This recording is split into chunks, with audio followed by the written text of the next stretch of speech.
Were you on any kind of substances? No, I was extremely dehydrated.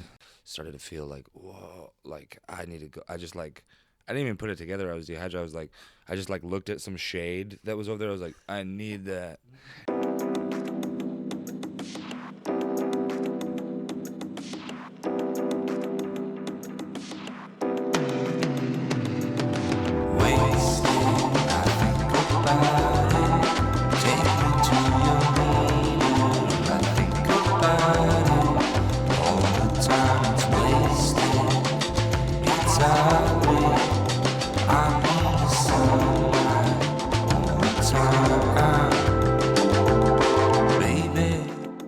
Welcome to the Marinade, a free-flowing conversation about the creative process with creative people. Each episode, we welcome musicians, actors, comedians, authors, visual artists, filmmakers, anyone who creates art to talk about how and why we make stuff.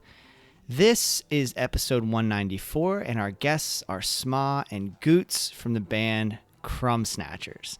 Crumbsnatchers hails from Nashville, Tennessee, and boasts a singular sound and live show that compels devotion, as you'll hear more about in this episode. Guetts, the frontman and principal songwriter, has lived a fascinating life, whose experiences translate to records that remind you of your favorite bands, while equally defying comparison.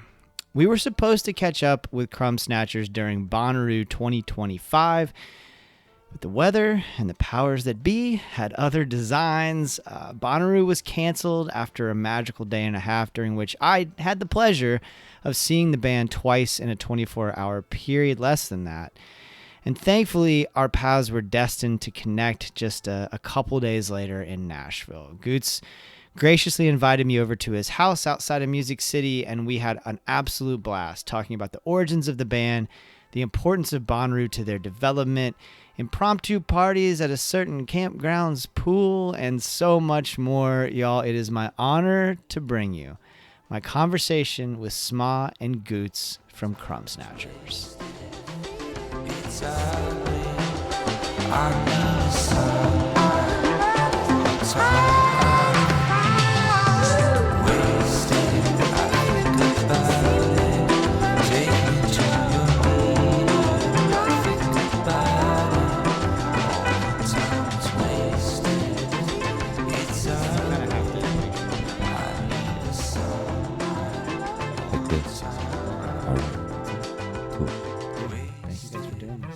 Thank you so much.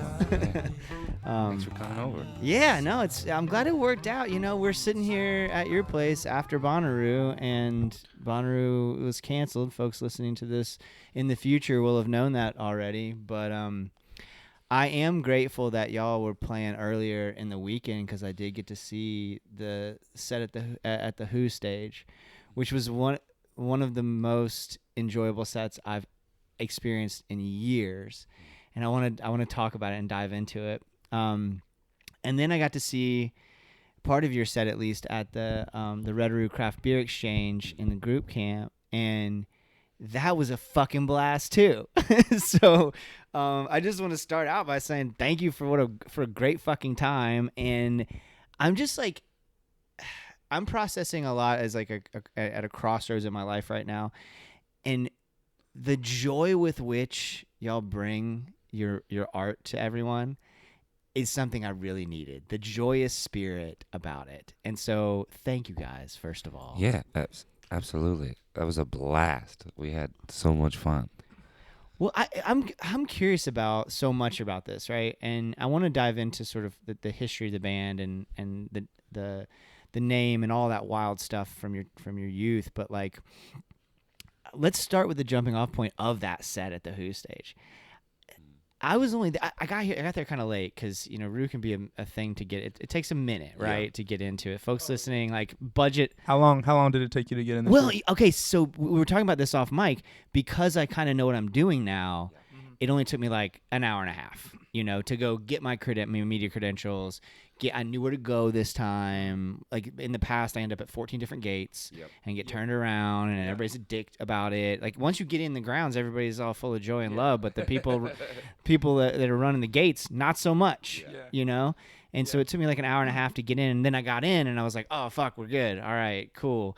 But if you're listening and you haven't been to Bonnaroo, budget the whole day to get there. You know, like make sure you start early. Yeah, because it can be a motherfucker. So I was running a little bit late, so I caught the second half of your set at the Who stage, and at some point, Katie Pruitt is crowd surfing, who I absolutely adore. Folks listening to this. First time crowd surfing. Oh my God. Yeah, her very first time crowd Your surfing. manager Lauren was crowd surfing. First time crowd surfing. First time crowd surfing. People were throwing bread. I want to talk about this. There was your friend got engaged. Like, this is all in 20 minutes, y'all. Right? Actually, 2 friends got engaged. 2 friends got engaged. Can you take us to, like, how much of that, when you think about the performance, right, and all of this joy and bringing all these people together, how conscious are you of sort of, I don't know, orchestrating that kind of stuff? How much of it is it spontaneous? Like, take us through the live performance, because, like, as I was preparing for this conversation, I wasn't prepared for how great that performance was going to be. And so I had all these things I wanted to talk about, and I kind of want to throw that out the window to begin with, to just go, like, can you talk about, like, what goes into the performance? With this particular performance, we always like to have some element of chaos going on, but I feel like we really dialed in with this one. You know, it's obviously a big dream come true to play Bonnaroo. So when we got the word, a month and a half ago or whatever it was, we're like, let's make this a party. Let's really put some effort in and make it extra special. And I knew I needed this man's help.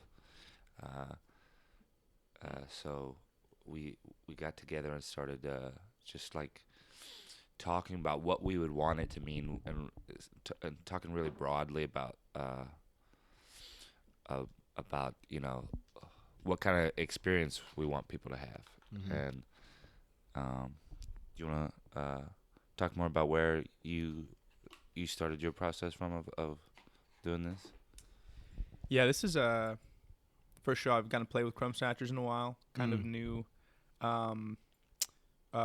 way of playing with the band for me. Guetts had been talking with me about working on a new record and kind of what's ahead for him, what he's looking forward to in this next year. And I was feeling really excited about that.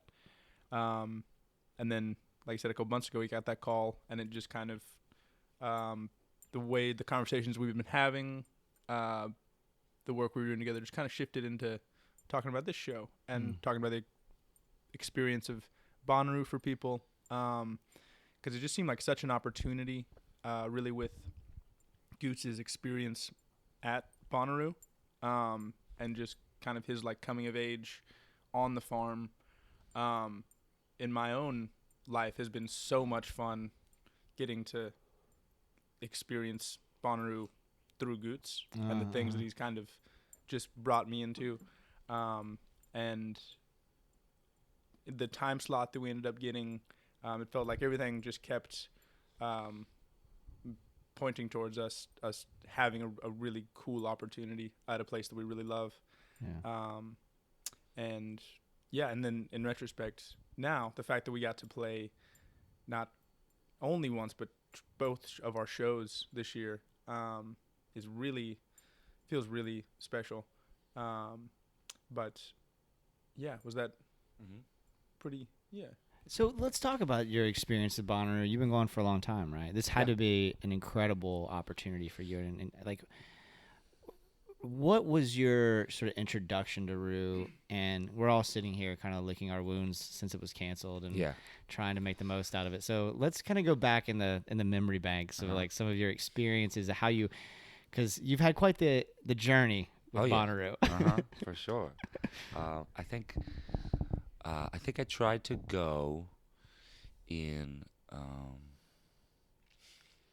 Tried to go is probably carrying a lot of weight in that sentence. Yeah. The first time I tried to go, I think it was like 2009, and I tried to buy some tickets off of Craigslist, and it was a scam. Oh, Bummer. Failed first attempt at going to Bonnaroo. But then the next year I was able to volunteer with my buddy Mason, who got engaged in the show. Oh, right on. Yeah, yeah. And we just started going every year, me and him, and sometimes our friends would join us.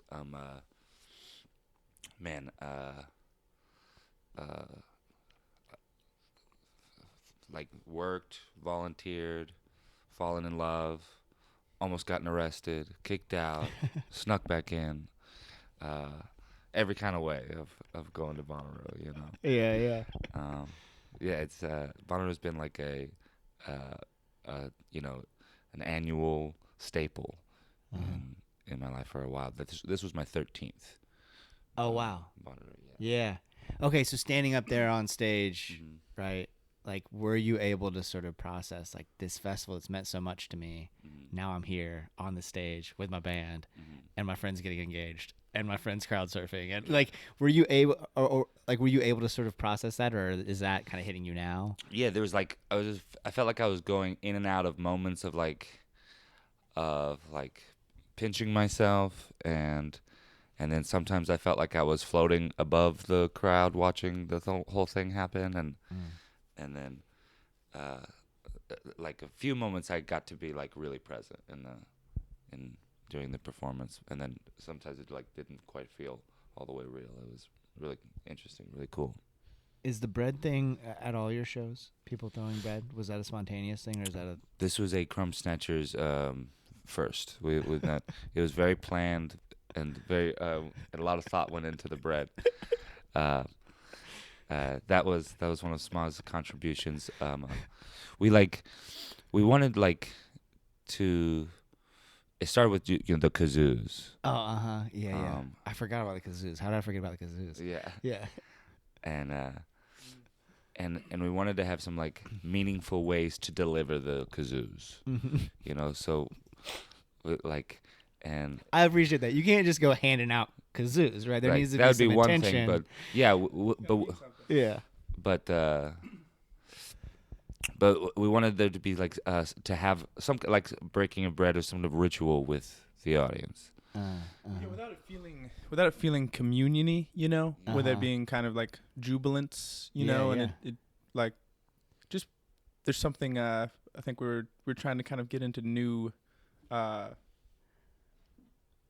just like simple symbols, and we kind of had talked about it was almost like the food thing we kept circulating back to, because initially one thing we had tossed around, I remember, was, and this would have been fun if we had planned a show for like say like late Friday or Saturday or something, kind of around the premise of trying to meet people's needs in and around the show, kind of all the music stuff we bring, but also there's happens to be a bunch of free hot dogs there and fun things to drink and people giving out cool little knickknacks and just kind of protect the space around the area we were going to be, because you just need a few kind of conversations to kind of spark up for that to really be a magnificent little zone when people are just kind of actually getting that like drink of water they really needed or getting that cool off or whatever the thing is. And so that was kind of, I think we started talking about food, and then obviously you kind of go down the rabbit hole of absurd things that you can give to people or feed to people. But then and kind of Crumbsnatchers, the term itself is like nice to kind of someone's seeing a set at Bonnaroo, you want to pair it with something that's like memorable. Make it sticky. I like that a lot. Yeah. So the food is fun that way. Obviously pretty inspired by like Food Fight Core and just like I think what brought us back though was the kazoos. I think we kind of went out into like a farm direction. We kind of started talking about farm stuff. Turns out kazoos do not work after being submerged in buckets of milk. Okay, this is okay. All right, this is something that I wouldn't have been prepared for, right? Milk. We wanted to do milk at one point, and we were really excited about having kazoos hidden inside of milk, but but we got shut down with that idea. Bread, milk, good. Yeah. Kazoo's milk, not good. Right, exactly. Okay, I'm understanding this math. Kazoo's bread, good. Kazoo's bread, good. Right. And yeah, just to be clear, like a big part of the creative process is us just like ideating and coming up with all of this stuff and putting little finishing touches on the concept. And then it's Lauren, our manager, just goes to the lab. So I guess this lab probably started at Publix. But like, it's not obvious how you put kazoos into bread. It's really, it's actually not, in a way that they can be distributed freely to a crowd. Yeah. Yeah, there was a trap door. There was a lot of engineering that went into that bread. There was had to make a trap door in the bottom of the bread and then carve all the bread out of its shell and then fill it with kazoos. And so that some of the bread would have kazoos in it, and then some of the bread did not. You know, so it was like a lottery. I guess we should also talk about the kind of costuming concept as well. Funny mention the KOA. Yeah. When we were at the So I'm staying at the KOA. For folks listening, I'm staying at the KOA campground in Nashville, and they got really excited when I told them that. Okay, we were at the KOA, sitting at the pool, next to some people who were visiting town, and we were kind of just talking them up, and they were like, "Oh my gosh, you come and sneak into the pool here?" Like, "Yeah, we do." And then they were like, "That's so funny." Da, da, da. We were making friends with the people around us and stuff. And there was this performance by Velvet Rodeo. They played last night. Okay, yeah. Awesome. Nice. And they were singing Redneck Woman, right? Redneck Woman. I'm a redneck woman, right? Yeah. And they were, and we had had like a redneck zone. Like there was like felt like 3 or 4 kind of redneck themed songs. Yeah, and like there was like a whole redneck moment for a while, and then like I don't know why, but she came over and she was like kind of performing with us and being playful with her performance and kind of looking at us and pointing, "I'm a redneck," and we were kind of in the process of trying to come up with what our what we were gonna wear and things like that, but the word redneck just continued to come up over and over and over and over and over and over, and it just kind of like brought back, like when we kind of said, do you know where the redneck term originally comes from? And we started talking about that. And do you know what it is? Yeah. The Appalachian Labor Movement, Battle of Blair Mountain, and all that good stuff. Yeah, exactly. So I think most people listening probably do, but if you don't, you know, that's where that term comes from. Go look it up. Yeah. That stuff is crazy. Also, read Taylor Brown's book Rednecks. Have y'all read that? No, I have not. Fantastic. Yeah. So also, if you're listening, Taylor Brown's Rednecks. Yeah. So, so they wore red bandanas, and that's why they were called rednecks. And they fought like this country's second biggest civil uprising, second to the Civil War, and saved a bunch of people's lives and whole. Yeah, and they lost. Yeah. Capitalism, baby. Yeah. Yeah. So it's such a rich history that I'm glad that you went there, because I was going to ask you about that, about the bandanas, because I mean, just added for me as somebody who's passionate about that stuff, it just added a layer of connection to y'all, right? I was like, oh yeah, hell yeah, comrades, right? Like I just felt like an extra level of like, fuck yeah, I'm digging this show anyway, and I love these songs. But there's like even more of a connection, is what I felt. So you're at the pool, and she's singing Redneck Woman. You start thinking about, is the conversation right there? You're like bouncing the idea right in the moment, or did it kind of? We didn't. I think we it was talked about it that night yet. I rolled up to the KOA later on, and we were already digging the music. So we just pulled up. I just like threw my bathing suit on and got on a beach chair, and so we're just kind of observing all this stuff, just like looking over at each other and engaging with her and stuff. And then we spent some time in the hot tub. But we actually had another. This might have been the kind of final link that really brought the redneck to our the forefront of our minds. Just met some really neat people in the hot tub from, where was that town? Somewhere in Tennessee. And they chatted us up, kind of same, just long hair people sitting in the hot tub. Yeah. A little bit out of place at the KOA. But this guy had some cool like Viking hair, bunch of tattoos, and he starts talking to us, and he's I just loved this dude. He was so funny and like engaging and interested, and but he was talking about like being a redneck, and like being a real redneck, because they were, you're in like Nashville. 4-wheelers and boats and shit. Yeah. Rad stuff. So that was fascinating, and got a shout out Biscuit. Yep. Oh, Biscuit, nice. Yep. Are we allowed to say more than that? Sure, yeah, go ahead. There's this kid named Biscuit out there, and he's a cool redneck. The only kid named Biscuit that there is. Got his original hair. There's a rad dude. But He's never cut his hair, just the front part. Yeah, just the front part. And so we're talking to this dude, and this kid comes running up and just. When you say kid, how like kid or he's like 5, 8? Okay, He's okay, 8? Okay. kid, okay. My favorite part was his dad had a biscuit recipe on his back. Tattooed on his back? Yeah. Oh, hell yeah. Yeah, I was like, just in case you lose this one, you need to make another. But no, they were just. Was it like in, out, in, out? I think it actually kind of.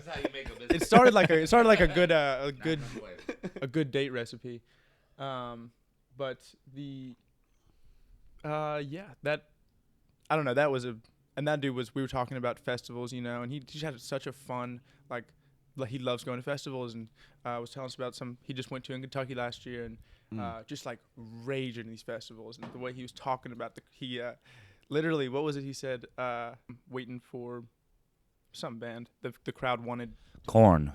Waiting for Corn, because we were connected over the Corn show. He was like, they wanted to be fed, man, and I was like, wait, what are you talking about? And he's like, the crowd, man, they just want to be fed. They wouldn't stop. They wanted that corn. And it was just, I was like, that's yeah, fed bread. I'm just like full chalkboard in my mind.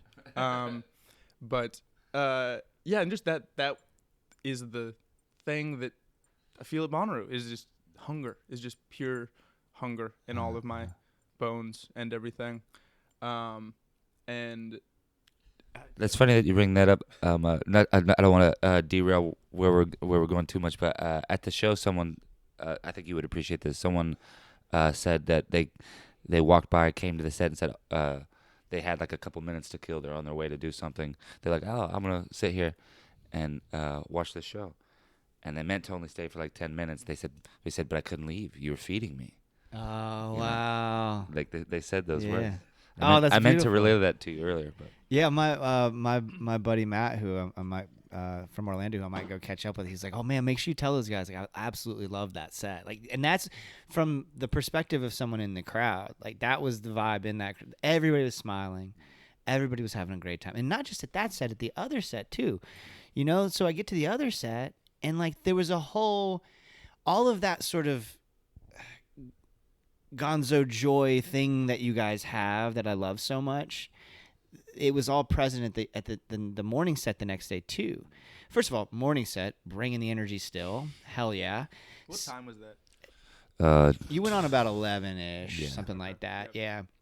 And I as a middle-aged man who's a teacher, loves a good morning set, right? Get me in and out, right? Like, get me back to camp at a decent hour.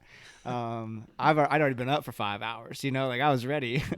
But the energy that you brought to that, then this is why I wanted to ask you about the live performance so much, is that the energy was still there, the same vibe was still there, but it was like you adapted to the new situation so beautifully, right? That rickety stage, it was like you were shaking back and forth on it like you were learning to surf or something for the first time. And then the other what's the other singer's name? Jaron. Jaron? yeah. Jaren starts singing Smash Mouth's All Star. Yeah. Is that a normal sound check thing for y'all, or was that just a beautiful impromptu moment? That was just an impromptu moment. Yeah, we played a lot of shows with Jaren and each other in different areas. I've never heard him do that. He was just like, "It's a cool place," and to say it gets older. And then he started. I was like, "I'm in. I'm ready." Yeah. The house music's still playing. Yeah. You guys are just soldiering on. Everyone's starting, and you're bringing everybody up, and like your ability, Guetts, to like, as like a master of ceremonies, in your very unique way. I absolutely adored seeing you bring everyone into the fold and have them become a part of it, bringing everybody close to the stage. At some point, you had everybody crouching down, right? I took a picture of it because I was like, I happened to be walking around to kind of get different angles of it at that moment, and I walked back. I was like, this is so beautiful. For that part of it, that sort of, because as the front man, you wear so many hats, right? And some people are able to wear all of them really well. Some people are much more focused on just their vocals or just one aspect of it. But with you, you kind of seem to be able to keep all the plates spinning.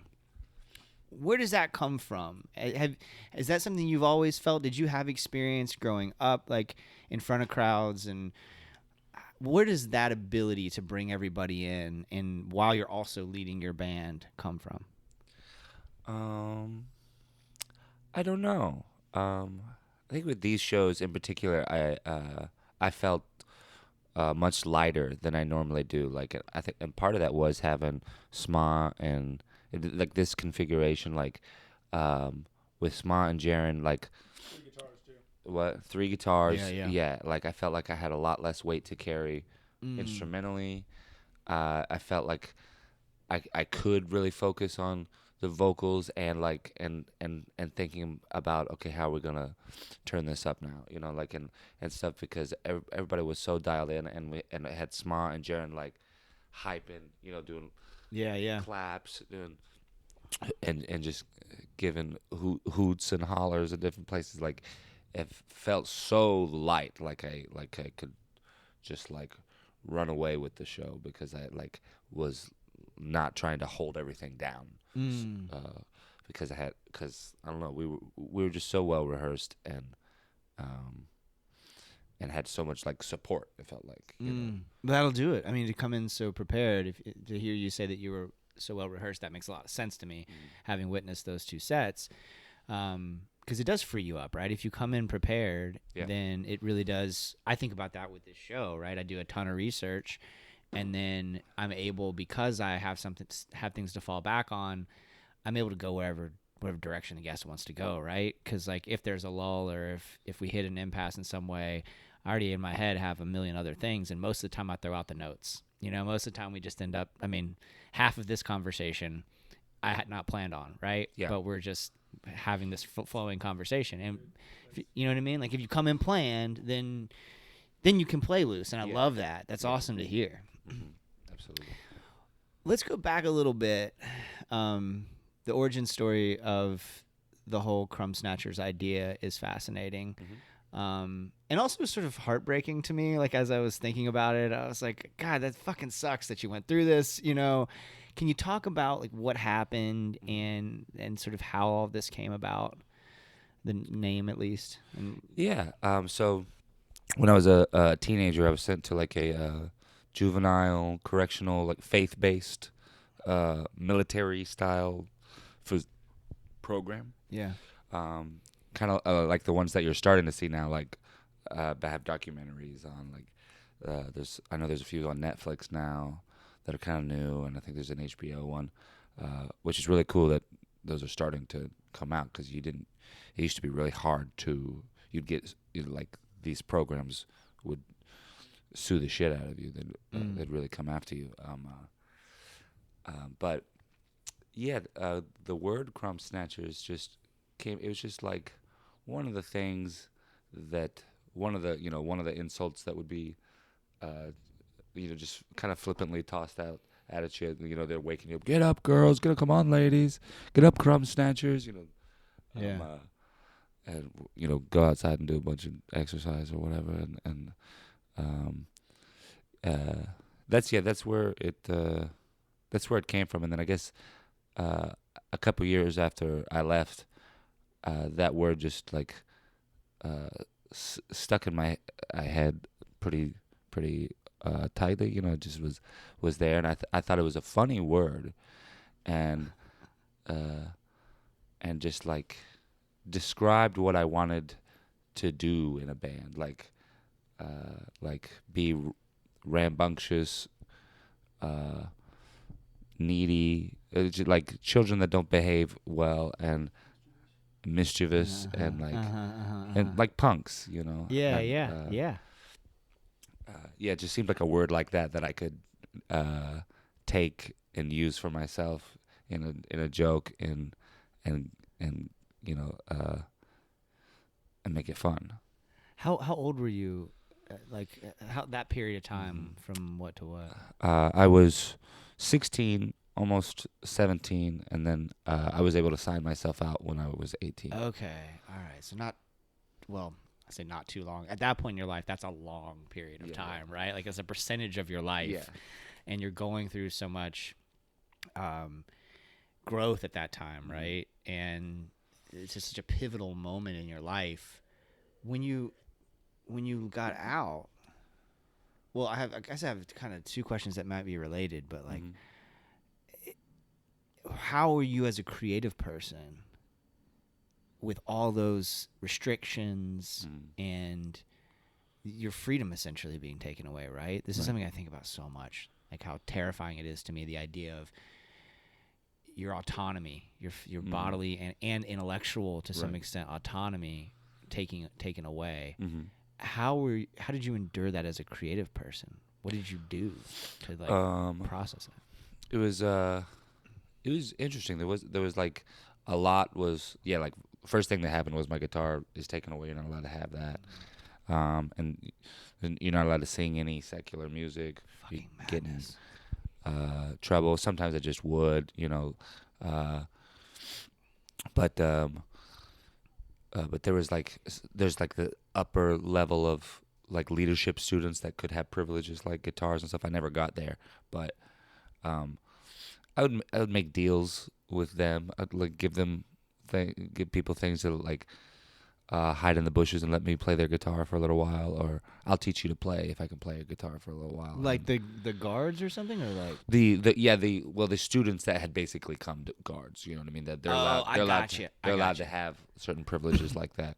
Okay. So I would just make deals with some of them so that I could play guitar in the bushes at times during rec time. You know what I mean? And teach the other kids how to. The funniest picture. It's not funny, but the image is funny. Yeah, you in the bushes playing guitar. Yeah. That should be an album some album artwork at some point. Yeah. I remember sometimes I would escape. The ultimate secret set. Yeah, the ultimate secret set. Yeah. Nobody is there. It is a secret because I will get in lots of trouble. Oh man. Okay, so you're finding ways to access that creatively. When you came out, was it just like a creative explosion? Like when you got out of there, were you just like constantly like, what did that look? Because also I'm imagining that's a lot of trauma, dude. Like you're going through a really heavy period of time at a time when you're going through a lot of development and starting to grow into quote unquote adulthood. And what, like when you got out, what did that look like for you personally and creatively? It was I think I was still like wrapped up in a lot of the, and I think it took a while to like shake loose a lot of the brainwashing and that kind of stuff. Like I became like a worship leader at a church when I got out. Wow. And didn't see that. Yeah. Yeah. Okay, sorry, go ahead. I have some thoughts on that. But then just kind of stepped down from that after like like it's like a really slow decompressing, and then like studied theater for a while and did a lot of plays, and then after that it felt like it's time to start the rock and roll band. You know? Well, there's my answer then to my earlier question about you as a master of ceremonies and frontman. I mean, leading the youth group, that's a pretty good way to like get to know how to get people's attention and also to get a devotion, right? Yeah. A following, and then then also theater, right? Having those skills and developing those skills. Mm-hmm. Who do you think was riling up the boys in jail? Church camp jail. Yeah.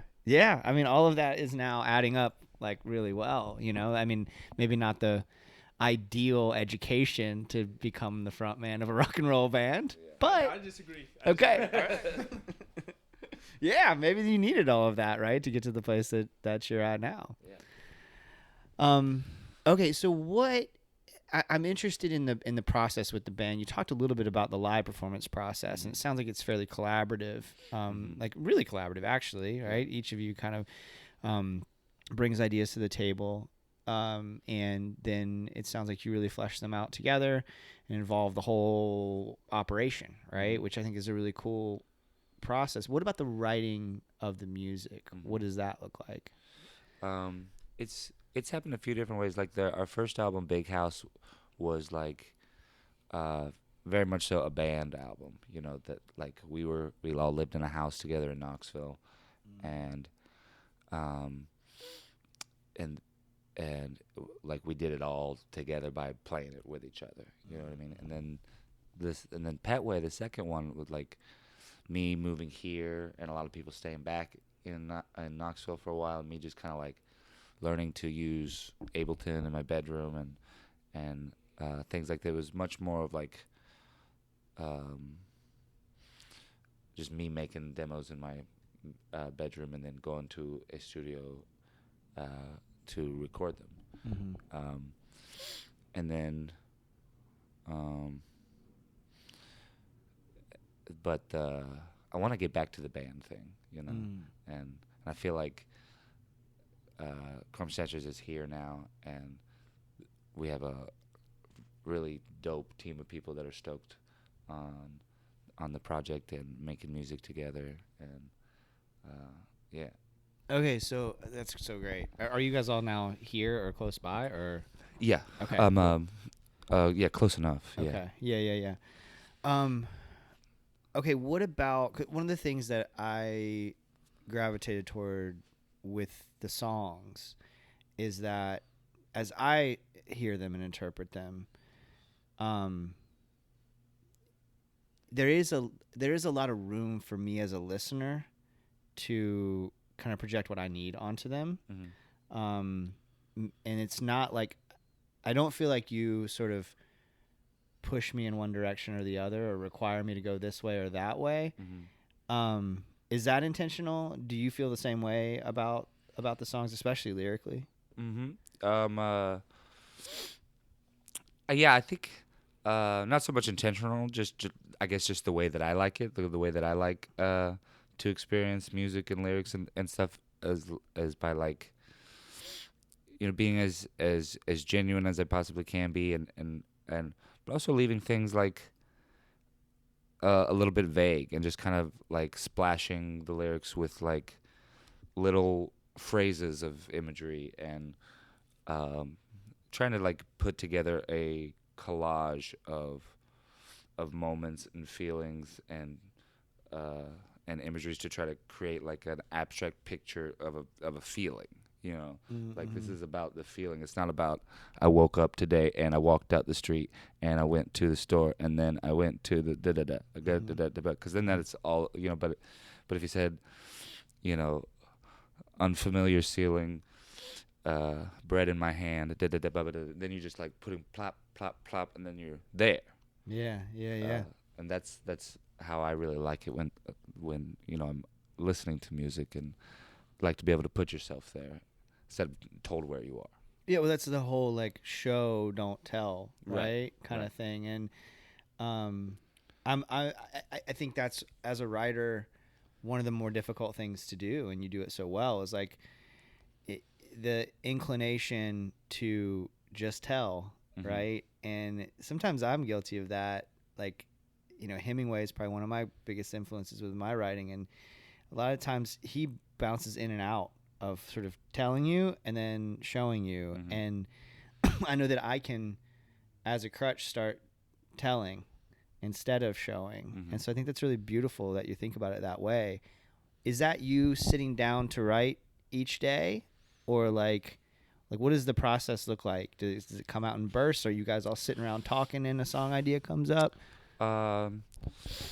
As most of the time, like music coming first, and then like I like just be at my desk and sing a melody with just mumbles, and then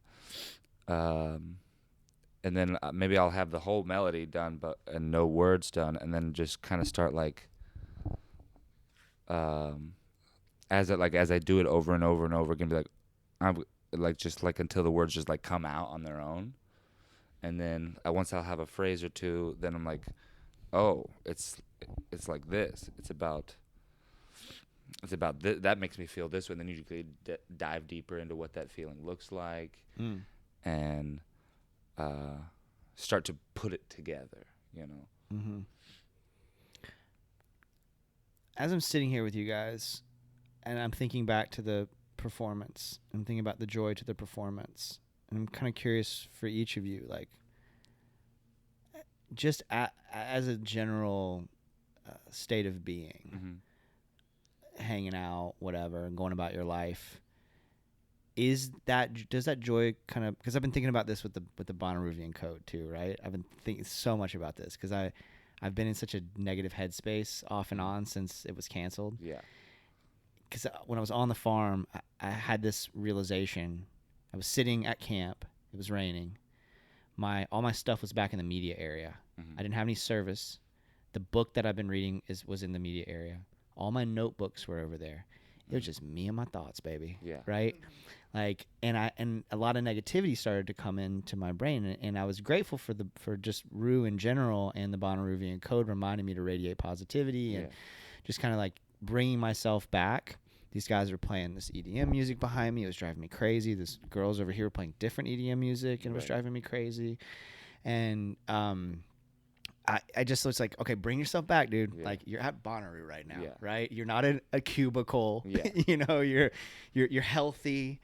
You just met these really cool folks. That my neighbors were awesome. You know, I met this couple that like live streams their lives on Twitch. They're in their 50s and they're downsizing their lives. Just fascinating folks, right? Just so cool, right? Oh, it's so wild. Like, and I met all their community of people, and they welcomed me in. They were asking me questions. The chat was asking me questions. There's like 200 people around the world watching this. I don't know. I had to remind myself of all these cool experiences that I was having and these connections that I was making, getting to see so many great live sets and all this kind of stuff. And that's just like some stock that I'm taking right now in myself. What are y'all like generally? Like, does that joy permeate your whole life, or is it something that you need to kind of like remind yourself and turn on for the performance? Definitely not all the time. I don't know if it permeates my whole life, but it's like that's like it's getting to do those shows, you know, that's like the big thing to look forward to, you know. And it's I don't know, just I guess like the golden rule, you know, like put on the show you want to see. And we like chaos. I actually got a new word, Guetts. I don't think I talked to you about this. So shout out the Obstinate Street Preachers. Had a little chat with one of them for a second. And he gave me this flyer, and it listed some sins associated with music festivals. And you know, it's like most of them, okay, yeah, it's lying, you know, fornicating. Okay, we can call those sins. But the last one was revelry. And I was like, that one, I'm unfamiliar with that one. I was like, what does that mean? Is it in the sinful context? And he pretty much just defined the word revelry, and I was like, I can't get down with that. Yeah, I'm struggling to see. I'm struggling to see how that one's I can't sin. yeah, maybe all sinners are gonna burn in hell, but not for enjoying a good time. Yeah. But I was like, thank you for giving me that word, because that's the thing that Bonnaroo brings. That is kind of, it's not a state that you live in all the time. And playing shows, going on tour or something, you can get to similar states, or when it's an experience like Bonnaroo, and you can get into that zone. But I think there's something really beautiful, I think, in kind of this like charging up that at least I need to do, that kind of allows you to like overflow in kind of a performance sense, because I mean it's physically extremely taxing, and then just kind of gotta keep moving, gotta keep walking around, keep connecting with the people that you are there to connect with, and continue to engage. And we got to play, we should talk about Freeze for a second.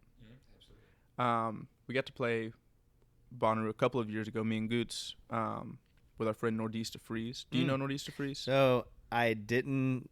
I don't know Nordista Freeze personally, and I didn't know anything until 2 days ago, when George, my buddy George from the blog East of 8th, I was telling him that I was going to sit down with you, and he was like, "Oh, they play with Nordista Freeze, and you should check it out." And there's apparently a whole universe of folks connected to Nordista Freeze. Like, I don't know. You're educating me now, so please go on. Okay, so Nordista Freeze is the man. He's played hundreds of shows. We played hundreds with him. That's really where I feel like me and Guetts were able to cut our teeth specifically. And Freeze is just one of the most outstanding performers that there is. There's kind of he holds such a high bar for physicality and crowd engagement that we can do anything that we want to on stage, and it's just kind of seems normal. And that's, I think, something that we've really kind of tapped into. That is there's a switch that flips when you're at a show, and you feel it at Bonner sets when you go and when you catch another band, that you're in, and like feel pretty positive that seeing people be into something really helps get you there, just from like, those guys are in, I can be in. And it's not really conscious, but I think that it seems definite. And so, yeah, and just kind of going into, so when you go to Bonnaroo, though, to get into that space, like we always talk about the caveat. There's always a caveat. Anytime there's like something awesome, like something is probably coming that's going to like take something out of it. Like a big festival one for smaller bands like us is getting booked at the same time as some other really big artist that's like music or something. Or you get rained out or something. Like what was going to be so perfect gets ruined. Yeah. And after a certain point of having that stuff like rain on your parade, the game then becomes like, okay, something's coming, and it's gonna open up more opportunity for fun when we can kind of sidestep around it. Like you were saying, the preparation allows you to be able to play looser.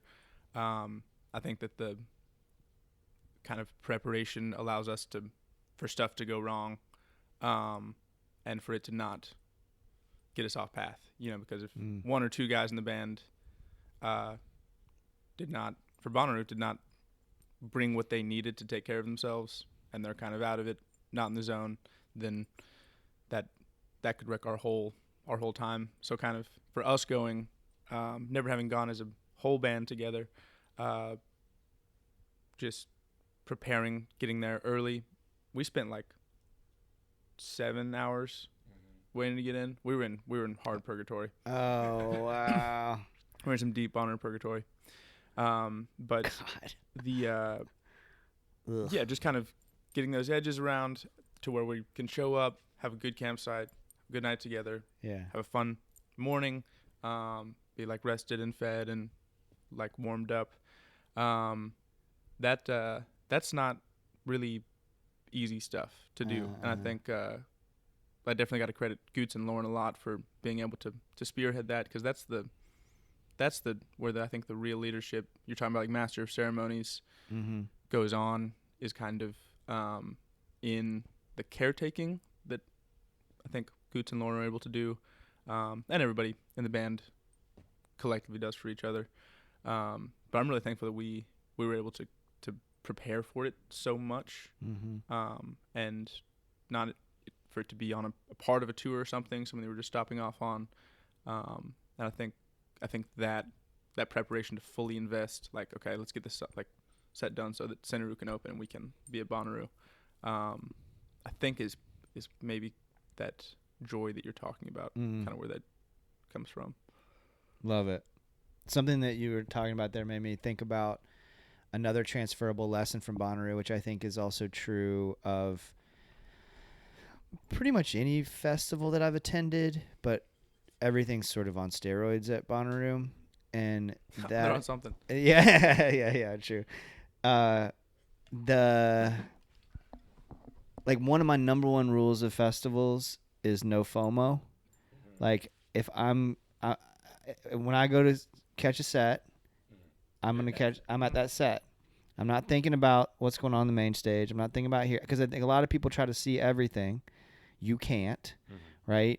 You're gonna have to sit out a band that you love, and when you're playing it, The Louvre of live music. yeah, right. And when you're playing it, that's really well said. When you're playing it, you also have your preparation to do, and you have press potentially, and like all these things that you're balancing. So you're gonna miss some shit, right? But that opens up other opportunities. I was thinking about that and trying to process it getting canceled. I was like, I had a great night at that KOA last night. I went to the Opry. I learned the Opry's not really for me, but I'm glad I saw it. I'm glad I experienced it, and that wouldn't have happened. Oh, I went to the protest. I went to the No Kings protest here in Nashville because I got back in time for that, which was dope. That is dope. Yeah, like great. So much talk about joy. Like everybody was in a great mood. There's so many people there. Yeah. And I felt really good about being able to be a part of that, because I didn't think I was going to, because I was going to be at Rue, and there was no way I was driving into town and coming back, and waiting in line again and all that kind of stuff. So all these opportunities open up, and that's one of the lessons of a music festival, I feel like, is like you just have to be present, otherwise you're going to drive yourself crazy. I'm checking our time. Okay, we've been talking almost an hour, guys. And this has been wonderful. Thank you. We usually kind of start to wrap things up on what you're getting down on. So that's the art that has you fired up at the moment. It could be music you're listening to, a book you're reading, painting you saw, TV show, whatever, art of any kind. Very loose interpretation of art. Lately I've been really enjoying the new Broncho record. It's called Natural Pleasure. It's are you familiar with that band? They're great. It's their first record in about 6 years, so I'm glad to have them back, and I've been getting down with that. And but mostly I've been thinking about this show for a while. A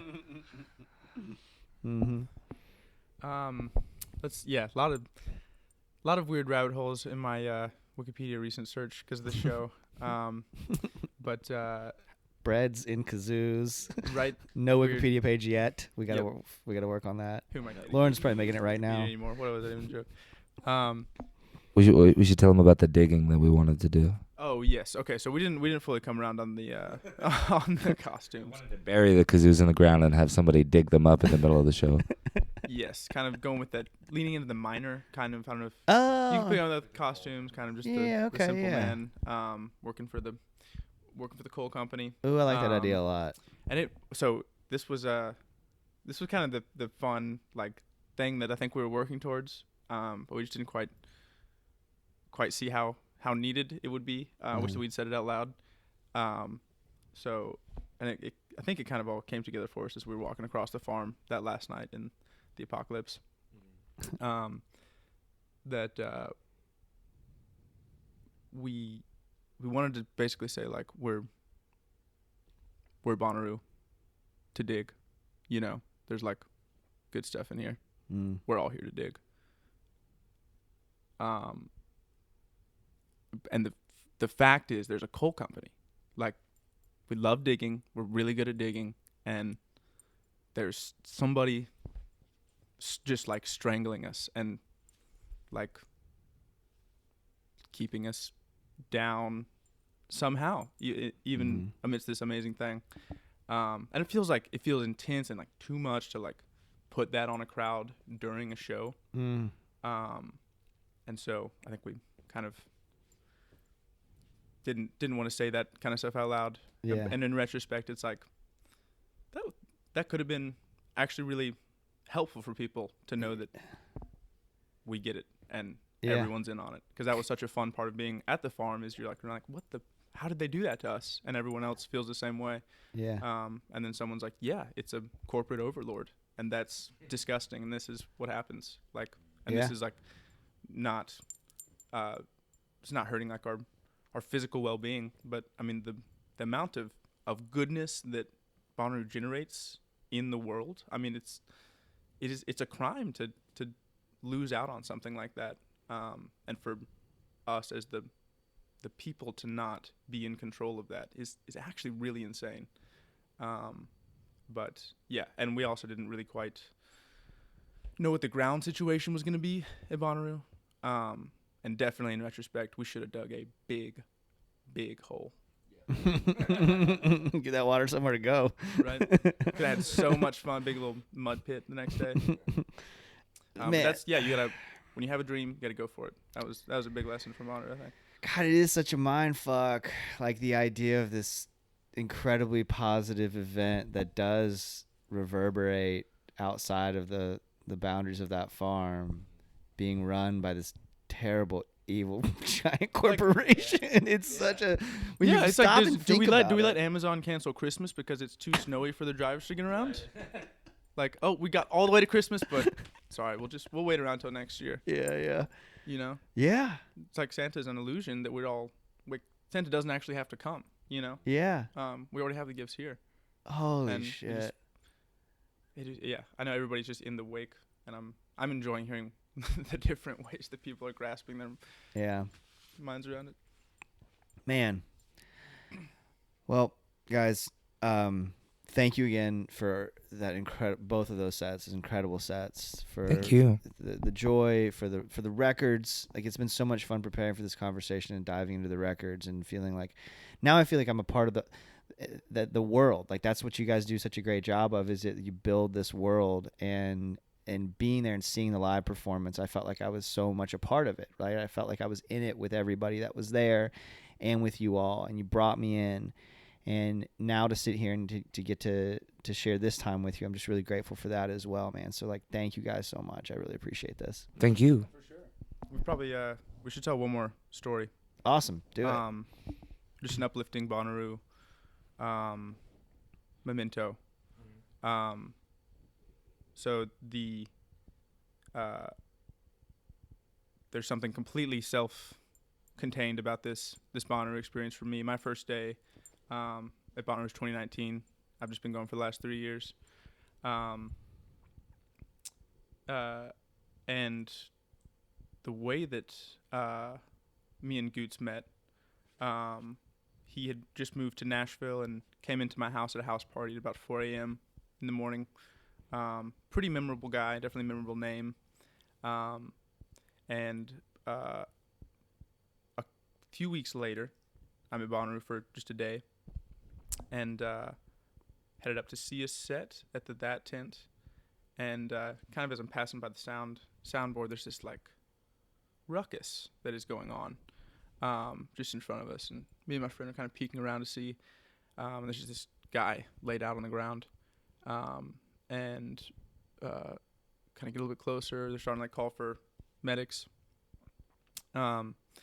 I get a look at the guy, and I see the mustache. I'm like, Guetts.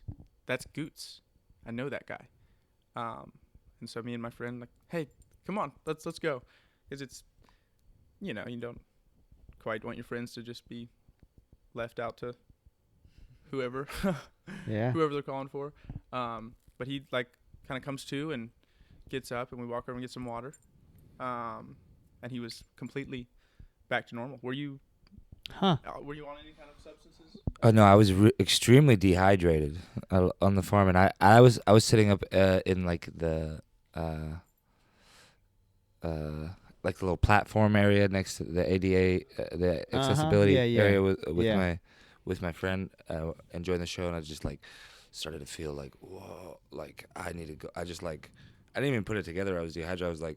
I just like looked at some shade that was over there. I was like, I need that, and like I was like, I'm gonna lay over there, and, like, and I just like got up and started walking down the ramp, and my vision just like closed like a curtain. It just and I could, and then I like passed that fell, but I could still hear. It was really interesting. Yeah. And I just hear people being like, call the medics, and then I just hear this guy just like advocating for me so hard, says, no, I know this guy. He needs some water. I know this guy. He's fine. He needs some water. And I really did. I drank some water and came right back to life. That's awesome. Man. And that's kind of like how we met. We kind of met once before, but then we hung out for a while at Bonnaroo that year. Oh, cool. Yeah. Yeah, when somebody saves you, you got to hang out with them. Yeah. You can't just be like, thanks, bud. You think about just like the ripple effects, Bonnaroo, when you run into that person that you had no way to contact, that you wanted to see. You're like, if I had stepped that way earlier or that way, or been where I wanted to be right now, it wouldn't have happened. Yeah. And that, takes the cake for me on Bonnaroo things that can happen. It's like, what if we had gone to the other side of that sound booth? Yeah. To get up to the front of the crowd. And like, would I have been at Bonnaroo this year at all? Would this be what it is if this connection had not just been kind of like put in our faces at Bonnaroo? Yeah. Oh, that's so beautiful. Man, that's great. God, thank you. Thank you for telling that story as well. Like, what a beautiful thing. Folks, make sure that if you do go to Bonnaroo, drink lots of water. They tell you to do that, and then you think you've done enough, and then you end up at the ADA stage thing, and your vision closes off, but that is a good way to make a new friend. So maybe don't drink water. Yeah. Maybe you end up in a band together. Absolutely. Get dehydrated, everybody. Thank y'all so much again. This has been such a pleasure. I really Thank you so much. It. Awesome. Thanks. Yeah.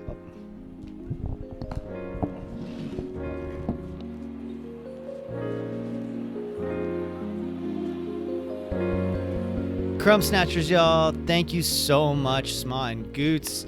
Thank you to Lauren, their manager, their wonderful manager, for putting this together. Thank all of you for listening. Crumbsnatchersband.com for all things Crumbsnatchers. Go give them some bread and snatch up some merch, y'all. The song you're hearing in this episode is Seeping by Crumbsnatchers. Marinadepodcast.com for all things the Marinade.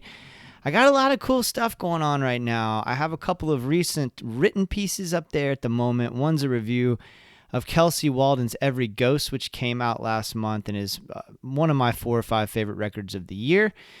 The other thing I'd like to bring your attention to is an essay about how we consume music, what I think we should do about consuming music going forward, how strongly I feel about us going away from using Spotify, if at all possible.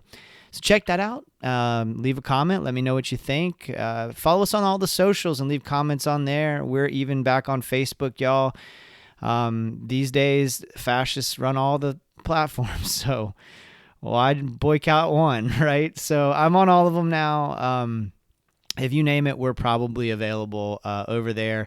Instagram and Twitter are probably the ones I spend the most time on. I'm trying to get a mass exodus to Blue Sky. So if you're on Blue Sky, look us up there as well. Subscribe and give us a 5-star rating on your podcast app. Tell a friend about the show. These are all free ways to support the Marinade. Go do that now while you're listening, please. It makes a big difference for us and costs so little of your time and energy. Also, follow Life's Greatest Hits. That's my other podcast with my dear friend Jordan Foley. It's a celebration of vinyl, and more than that, it's a celebration of music and friendship and connection. Just so grateful for that show.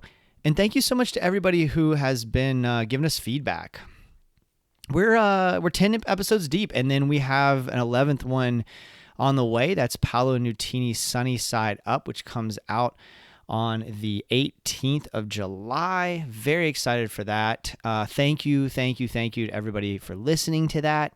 Y'all, if you really like what we're doing with this Marinade thing, please consider joining the Patreon community. Patreon.com/Marinade Podcast. Just $2 a month. You can gain access to Patreon exclusive content like our show Jason's Journey, where I talk about the moments that shape my creative life and provide a window into the process of making the Marinade. If you've ever been curious about the Patreon, we are, I feel like, doing great work over there. And the community, too. Like, I think that's another thing that I love about it, is everybody's so cool and supportive over there. And so now would be a good time to dip your toe in. See if you like it. You can try a free trial of Patreon. Again, patreon.com/Marinade Podcast. No pressure. Try it for 7 days. Set a reminder on your phone in case you want to cancel. Keep going if you dig it. There's the video of my first conversation with Preston Canavan is up there now. I'm going to restart actually this Thursday, What We're Getting Down On, the show where we talk about the art that has us fired up in the moment, just like I do at the end of the Marinade each episode. My buddy Peter Haraldson and I did that for a little over a year, 2 years actually. Once a month we recorded that show and released it on Patreon. Then we had to take a break because Peter had to have a baby and was raising an infant, blah, blah, blah. But things have kind of normalized a little bit for him now. I'm so stoked for Peter. Buddy, I love you. I'm so excited for you. And can't wait to meet the little guy one of these days, hopefully very soon. And if you guys join the Patreon, then I will have more money to go visit Peter, and then we can talk in person and record that and put that on the Patreon. It's just this wonderful cycle, this beautiful cycle. If you can swing it, we really appreciate it. If you want to support the show financially, but you don't want to commit to a monthly subscription or get all wrapped up in a community or whatever, you can just Venmo or PayPal us at the Marinade. Bonnaroo this year, y'all, was one of the, even though it was only a day and a half, was one of the coolest experiences that I've had creatively. I met the coolest, most interesting people. I deepened my bonds with folks like George from East of 8th and just like more of my festival family. Really, really grateful to connect with Matt Scarano and get to meet some of his friends that he knows through through Bonnaroo, and then he lives right down the street from me, and we get to see each other here in Orlando a fair amount, but there's something different about just getting to chill with him in Nashville after the festival with his friends. You get to meet his festival family.